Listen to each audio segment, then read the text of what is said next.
নমস্কার বন্ধুরা, তোমাদের সবাইকে স্বাগত জানাই আমার পাকঘর ফুডিজ কিচেনে। খাবার প্রথম পাতে শাক খেতে অনেকেই ভালোবাসে, সেই রকমই একটা শাকের রেসিপি আজকে নিয়ে চলে এসেছি। আমার মতন করে শাকটা তোমাদের তৈরি করে দেখাচ্ছি। রেসিপিটা হলো কড়াইশুঁটির শাক। প্রথম থেকে শেষ পর্যন্ত তোমরা ভিডিওটা দেখতে থাকো। চলো এবার আমরা রেসিপিটা শুরু করি। রেসিপিটা তৈরি করার জন্য প্রথমেই নিয়েছি 2 আঁটি কড়াইশুঁটির শাক। সেটার কচি মাথাগুলো শুধু আমি ছাড়িয়ে নিয়েছি। এরপর শাকগুলোকে ভালো করে ধুয়ে পরিষ্কার করে নিয়ে এইভাবে কেটে নিয়েছি। এবার আমি বড়িটা ভেজে নেব। তার জন্য কড়াইতে দিয়ে দিলাম 2 চা চামচ মতো সাদা তেল। এরপর তেলে বড়িটা দিয়ে উল্টে পাল্টে লাল করে ভেজে নিচ্ছি। বড়িগুলো ভাজা হয়ে গেছে, এবার একটা প্লেটে তুলে নিচ্ছি। এবার ওই বড়ি ভাজার তেলেই আরেকটু তেল দিয়ে দিচ্ছি। তারপর তাতে দিচ্ছি 1/2 চা চামচ মতো গোটা ধনে আর 1/2 চা চামচ মতো কালো জিরে। মশলাগুলোকে হালকা ভেজে নিয়ে তাতে দিয়ে দিচ্ছি ডুমো ডুমো করে কাটা আলু। এরপর আলুতে দিয়ে দিচ্ছি 1 চা চামচ মতো হলুদ গুঁড়ো। নেড়ে চেড়ে হলুদটা মিশিয়ে দিয়ে এবার এতে দিয়ে দিচ্ছি ডুমো ডুমো করে কাটা শিম।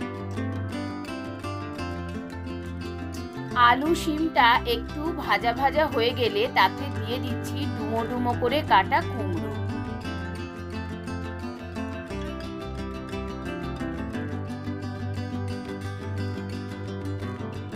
সবশেষে দিয়ে দিচ্ছি বড় বড় করে কাটা বেগুন। এবার আমি সমস্ত সবজিগুলোকে উল্টে পাল্টে নিয়ে একটু ভাজা ভাজা করে নিচ্ছি। সবজিগুলো ভাজা হয়ে গেছে, এবার আমি দিয়ে দিচ্ছি কুচি করা মটরশুঁটি শাক।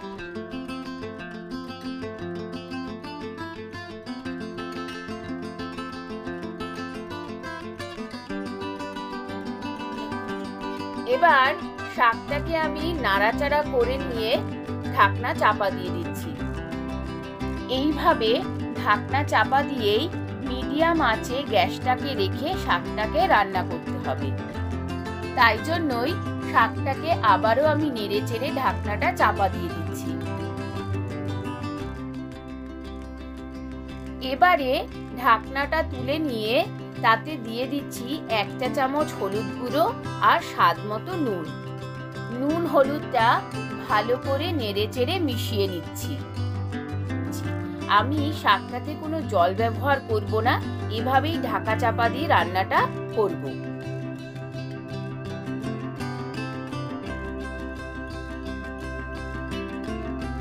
এই শাকটা খুব একটা ঝাল হয় না, তবুও খানিকটা ঝাল ভাব আনার জন্য দিয়ে দিচ্ছি 3 থেকে 4টে চেরা কাঁচা লঙ্কা।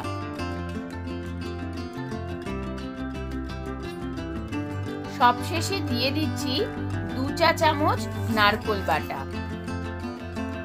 এতে শাকের স্বাদটা আরো দ্বিগুণ বেড়ে যাবে।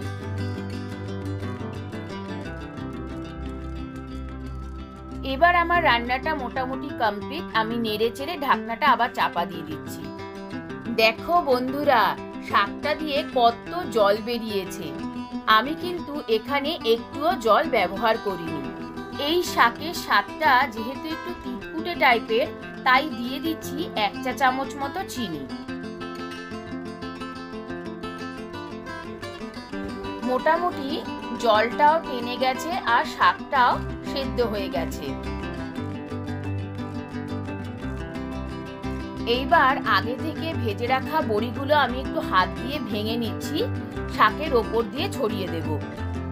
ঢাকনাটা তুলে নিয়ে শাকের ওপর দিয়ে বড়িগুলোকে ছড়িয়ে দিয়ে হালকা হাতে নেড়ে নিচ্ছি। শাকটাকে কিন্তু আমি একটু কাদা কাদাই রেখেছি, জলটা কিন্তু আমি খুব বেশি পরিমাণে টানাইনি। শাকটা রান্না করার পদ্ধতি সহজ হলেও খেতে কিন্তু এটা খুবই অসাধারণ। এবার শাকটাকে আমি কিছুক্ষণের জন্য স্ট্যান্ডিং টাইমে রেখে কড়াইটাকে নামিয়ে নিচ্ছি। রেসিপিটা বাড়িতে একবার ট্রাই করো, আর ভালো লাগলে অবশ্যই কমেন্ট করে জানাবে। আর রেসিপিটা ভালো লাগলে শেয়ার করে আমাদের পাশে থেকো।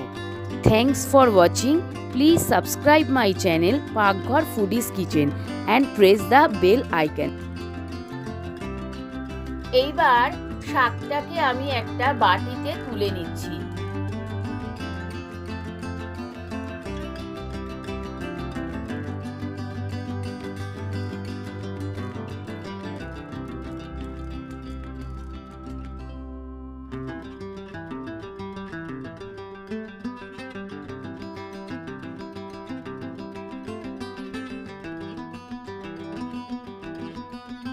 সবাই তোমরা খুব ভালো থেকো আর আমার রেসিপিগুলো দেখতে থাকো। Thank you.